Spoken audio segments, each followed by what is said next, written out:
Place de la Bastille et c'est le départ de l'ADM des Tours, le lancement de la tournée des jeunes qui s'engagent pour parler de la fin de vie sans aucun tabou.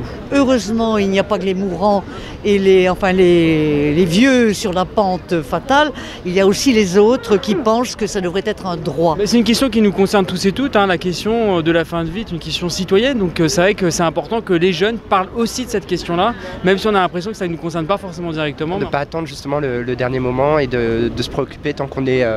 on est encore dans la force de l'âge et qu'on prenne aussi ses responsabilités pour plus tard. Je trouve que la parole de jeunes, de 20 ans, de 25 ans, eh bien ça porte et ça étonne. Parce que les gens se disent, mais quand on parle de la fin de vie, on doit être forcément vieux, très malade, mourant, etc. Pas du tout. Quand il n'y aura plus rien à faire, quand je sentirai que les forces sont finies, je dirais, vous m'achevez. D'être libre de partir de ce monde, de décider. De savoir qu'on est à la fin, qu'on a eu toute sa vie, une belle vie derrière soi, partir en beauté. Moi je viens de perdre ma belle-mère, elle était perdue si vous voulez. Ça, on sait bien qu'un jour ça va arriver, donc si c'est pour souffrir, il vaut mieux que ce soit tout de suite. On n'a pas envie de regarder la mort, voilà, on n'a pas envie de voir ça en face.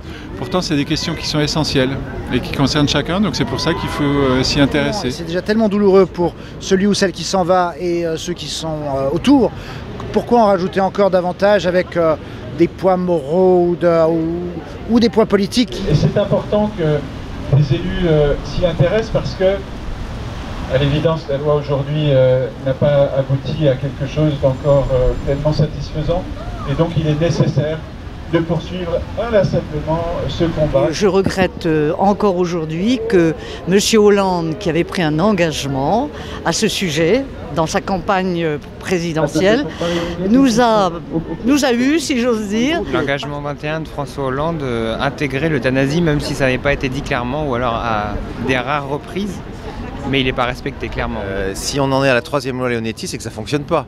Pourquoi voulez-vous qu'on change tous les 3 ans une loi si elle marchait bien? Donc ça veut dire qu'elle ne fonctionne pas et qu'on est toujours dans la même logique. On en a la logique de s'occuper de faire une loi sur les devoirs des médecins, c'est très bien. Sauf que ce qu'on veut, c'est une loi sur les droits des personnes en fin de vie. Et aujourd'hui, on voit très bien que le compte n'y est pas et que la personne n'est pas au centre des décisions. Les gens ne savent pas qu'ils peuvent écrire des directives anticipées. Regardez l'affaire Vincent Lambert, c'est typiquement l'affaire de quelqu'un qui avait pourtant des convictions, qu'il a dit à son épouse, sauf que comme il ne l'a pas écrit, sa famille se déchire. En fait, les directives anticipé, c'est le seul document pour l'instant qui permet de respecter la volonté au mieux, enfin le document le plus clair qui permet de respecter la volonté du citoyen au plus, tout simplement. Pour l'instant, que je sache, on n'a rien obtenu en dehors de la sédation profonde qui n'est pas du tout ce qu'on demande. Ça consiste à les endormir pour l'éternité, mais dans un temps très long. Et c'est tout. Sans leur donner à manger, sans leur donner à boire, oui. C'est ça, Avec un inconfort lié au fait qu'ils seront déshydratés et qu'ils auront faim. Moi j'étais bénévole dans une unité de soins palliatifs. Je peux vous dire que j'y ai travaillé, j'ai entendu des horreurs, j'ai vu des horreurs et je ne veux pas finir avec une couche culotte et derrière des grilles et à la merci de quelqu'un qui vient m'essuyer les fesses. Je ne veux pas. Moi je dis, est-ce que c'est vivre d'être comme ça, sans plus rien sentir, plus rien voir, simplement après petit à petit on nous laisse mourir comme ça? Vous appelez ça vivre, vous? Laisser vivre quelqu'un? Non, moi je dis c'est le laisser souffrir. Il y a une certaine hypocrisie en fait dans ce geste-là. Nous, ce qu'on demande, c'est pas en fait de tout remettre en cause, c'est simplement d'écouter le choix du patient, qu'il soit au centre de la décision et qu'il puisse choisir en fait les conditions de sa fin de vie. Moi j'ai mon mari qui a été 2 mois à la Salpêtrière en prolongation. Ils l'ont fait. Il devait souffrir moralement tout au moins. Il souffrait quand même parce que quand je le touchais. Non. Et vous sentiez qu'il voulait partir? Tout à fait, mais à la Salpêtrière, j'ai trouvé avec des docteurs qui ne voulaient rien savoir. Le médecin, il doit accompagner son patient jusqu'au bout, mais il doit l'accompagner. Quel que soit son choix aussi au patient. Vous n'êtes plus un citoyen quand vous franchissez la porte d'un hôpital. Et nous, on se bat justement pour qu'on reste des citoyens malades ou pas malades. Et qu'on sorte espèce de syndrome la personne allongée, la personne debout qui décide pour vous. Non, je pense que c'est à vous de décider ce qui est le mieux. Les médecins qui n'entendent plus ce que demande la société, ça dysfonctionne.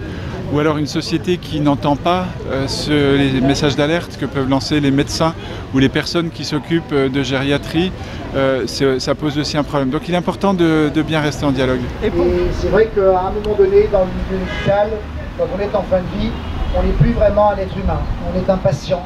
On est un être humain qui, étant entre la vie et la mort, n'a plus vraiment le droit de dire ou de décider, parce que ce sont les médecins qui prennent le relais. La famille elle-même est souvent décontenancée, ne sait plus à quel saint se vouer. Vous voyez, je fais une référence religieuse alors que je ne devrais pas. Ouais, mais moi qui ai été élevé, entre autres, par les pères jésuites, j'ai passé 11 ans chez les jésuites, donc je peux parler un peu de religion quand même, parce que je les ai bien côtoyés, je les ai bien connus. Ils m'ont appris une chose, ces hommes-là, c'est qu'il ne peut y avoir de religion intéressante pour l'homme si ce n'est pas une religion qui libère l'homme. Je ne veux pas que ce soit un Dieu qui pour moi n'existe pas et un clergé dans lequel je ne crois pas. Je ne veux pas que ce soit eux qui décident de ma mort. Je veux que quand j'ai décidé de ma mort, j'aille me faire aider à partir.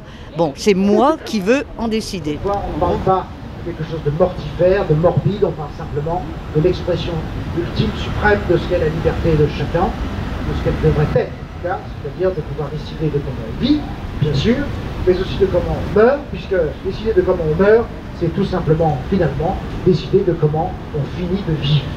Donc on est toujours dans la vie. La loi belge, elle dit que c'est effectivement aux citoyens, aux patients de décider et elle offre toutes les possibilités. Elle offre la sédation terminale, elle offre le suicide médicalement assisté et l'euthanasie. Enfin, les Canadiens viennent obtenir ce droit. Il y a la Hollande, la Belgique, certains États américains et nous, pays laïcs, on est à la merci de médecins croyants ou pas croyants, ou qui ont peur pour leur situation, ou d'un Dieu, encore une fois, dans lequel je ne crois pas. C'est triste, hein. Moi je remercie les étrangers de nous accueillir, mais vous imaginez, à l'époque, les femmes devaient fuir pour se faire avorter, mais c'était celles qui avaient de l'argent qui allaient à l'étranger.